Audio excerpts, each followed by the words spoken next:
Sono regesc pe babacoana să facă cu ungugiu și băbeiță să frece. Păi că să probește. Probește babacoana, nu poți. O dată, a doua oară, când a fost a treilea oară, zice, ce-a fost babacoana? Padă ce-a fost, nu poți. De ce nu poți? E, păi eu să vă povăst aici, voi nu credeți, mă să mergeți cu mine pe să vedeți. Are să nu vorbiți. Mă, nu-ți duce niciunul să țin când văd drașii în iad de babă, până nu i-am mai țap până decât noi, ne ducem, plecat doi. Și acum, ia bine a spus, auzi, mă să vedeți, să vedea, nu mă tăși să scătați cu ochii. Iar e așa, și iar mână, vine voisca, ca cum și ți-am postuit, vine țarul țarița, îl bătăm păzește pe babău, zice, nu pot să vină. Zice, îl păzește pe babei, ce-i pe bun. Ali, când ești, s-a păivit unul din ăia doi, a zis, eu ce-i brip, ce când a văzut drachii. Ali, atunci a vorbit și de vechi.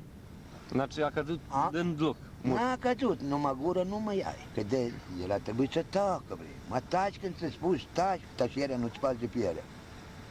Și baba e priznaită că nu poate babău, n-a avut ce să-i facă și babău prozivă, țeă ziua și la craiu, o mărâre ei pe unul încolo, l-o mărit Draza Mikhailovici ca pe babău, de babău a zăvăsut în România, bre, că el a avut mamă din România ca și de vreodată de înainte, el acolo a zăvăsut a lui bătrâneața.